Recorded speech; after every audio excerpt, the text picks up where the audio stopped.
Now, this is a film that needs no introduction, guys. It gained real-world attention from President Donald Trump himself, pushing this movie back due to the insensitive nature, content of what was on the film at a time when shootings and gun violence were running rampant in America. I think this movie's definitely going to stir up some controversy this weekend, and I'm going to let you guys know what I liked and didn't like about The Hunt.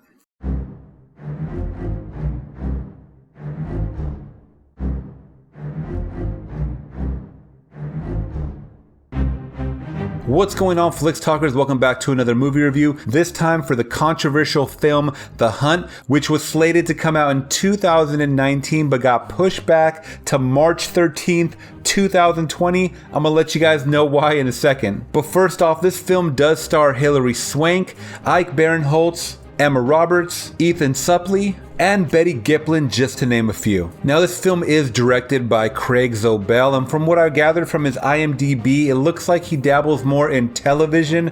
Mare of Easttown, $1, he did an episode of Westworld, and it looks like his film The Hunt is his debut on the Hollywood big screen. Now, speaking of Hollywood, I actually made my Hollywood debut. This was the first time that I went to a screening in Hollywood, California at the ArcLight Theater, and I was so excited, guys. You have no clue, to go to my first screening. I've been talking about it for so many years with people online, and I just decided to say, you know what, screw it. Let's go. We went, we waited in line. I got to talk to other movie lovers and moviegoers. We exchanged information. It was so cool to talk to people that were really, really like-minded. And once we got to our seats in the theater, we were greeted by Jason Blum. Yes, Mr. Blumhouse himself was in attendance, and he gave an awesome intro about how this movie almost did not get greenlit, and it was getting pushed back from the president. With the kind of movies they're putting out, it's actually very dangerous for our country. What Hollywood is doing is a tremendous disservice to our country. It was incredible to kind of hear a little bit about what he had to say about the movie as well as afterwards, guys. So I'll let you guys know what happened directly after I walked out of the theater, because something magical in my eyes did happen, and I'm still kind of shaking nervous from it. All right, now the quick synopsis for The Hunt is 12 strangers wake up in a clearing. They don't know where they are or how they got there. They don't know they've been chosen for a very specific purpose: the hunt. Now, like I said, guys, this movie did get pushed back last year from coming out in September due to all of the massacres that were happening in real life due to gun violence. This movie is very heavily influenced by the Second Amendment, the law saying that you can protect yourself with arms, and damn, are there some arms in this movie. And another dark nature theme of this movie is people hunting people. And I know you guys have heard them say that man is the deadliest hunt. Well, in this movie, it definitely is, guys, and it has huge political undertones, and it has the left class, the right class, wherever you're at. You may get offended if you guys are very, very political, and that's one thing that I loved about this movie, is that it got people talking, and that's what I think this movie is going to do in a satirical way. It was very, very exaggerated when they started talking about certain issues on the left or certain issues on the right, or stereotyping people on the left or stereotyping people on the right, because we do that on a daily basis on social media,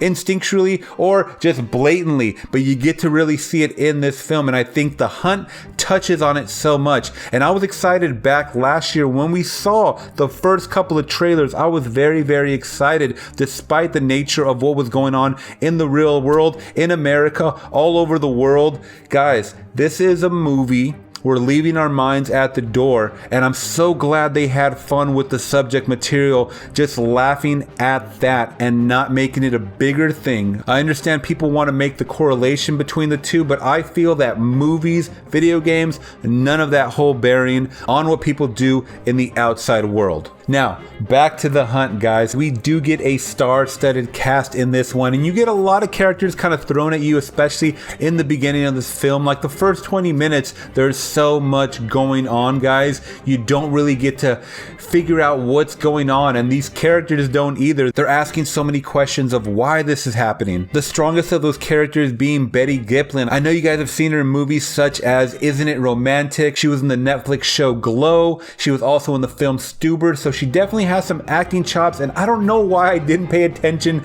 to where she had been, because she absolutely stole the show. She reminded me of a young Uma Thurman in like Kill Bill with this role, and I think she was actually in the audience. I didn't get to snap a picture with her at the end, but she was in the audience because every time she was on screen, her group just cheered with excitement. Now, jumping to another strong character, we get Athena, played by Hilary Swank, and it was great seeing Hilary Swank back on the big screen, guys. She looks great, and she acted her ass off in this film as the main villain. And there's some things that kind of lead up to her becoming the villain, and I'm not gonna let you know what caused it, but it is some real life situation things that you've probably seen in the news that cause people to go nuts or cause people to get fired from their jobs, and it's very, very relatable just to what's going on in world news. Other than that, guys, we get some cool cameos by Emma Roberts, Ethan Suplee, Ike Barinholtz, so you guys get a nice array of people that you can kind of root or hate. And I thought it was cool, even though they had so many characters, they dove a little deeper into some of their personal life, so you got to kind of see who they were behind the scenes and why they were potentially chosen for the hunt. Now, jumping to another like of mine, guys, was the gore. Damn it, Jason Blum, dude. You can do no wrong when it comes to the gore. The gore, blood, guts in this film were fantastic, especially in the first 20 minutes. Shit was blowing up left and right. People were blowing up left and right. People were getting shot, eye gouged, neck slit. It was crazy, and it was fun because it was so absurd, just to a satirical level. Once again, guys, is you couldn't help but laugh when you were seeing people getting blown apart on screen. Now, jumping to another like of mine was the music. They did use some original score to kind of build tension in this film, guys, but they did throw a couple of rock and soulful classics in there as well, just so it's more relatable and kind of to what's going on in the scene and to what's more recognizable in our brains. Now, jumping to my dislikes, was they killed off some of the better actors I felt in this cast. I'm not gonna let you guys know who, but some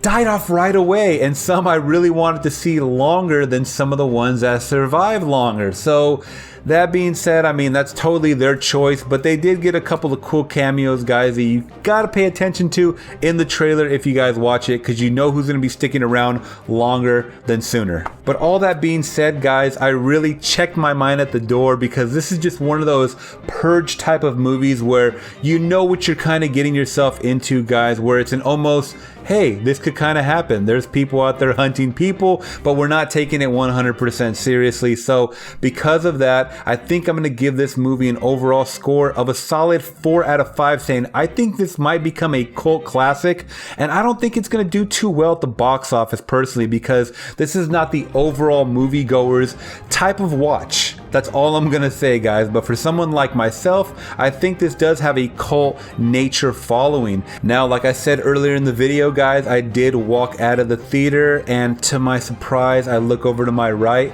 and I get to see 2 actors from the film standing right there. I'm talking about Glenn Howerton and Ethan Suplee. Yes, I'm talking about Mr. Dennis Reynolds from It's Always Sunny in Philly and William from Mallrats. So God, I was so excited to take a picture with these guys, and I was just shaking and nervous and stuttering all over, but hey, this is my first premiere, and it was set off beautifully. But wait, that's not who all I ran into. I also ran into Ike Barinholtz, who was in Suicide Squad, Neighbors, but more notably for me, Mad TV. I mean, I grew up on Mad TV, guys. At my age, you guys know that we grew up around the SNL Mad TV era and Living Color on that sketch comedy, and I was just so excited. And the cool thing was, these were all nice guys. They were all just really humble human beings, and I really appreciate that much more. And I'm not judging the score of this movie based on how they treated me in real life, guys.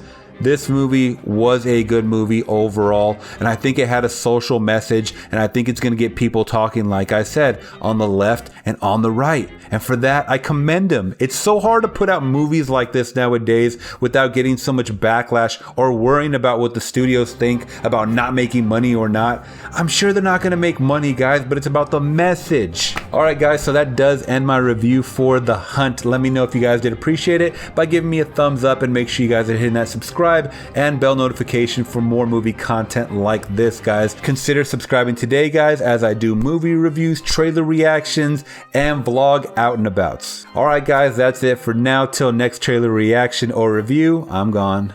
Peace.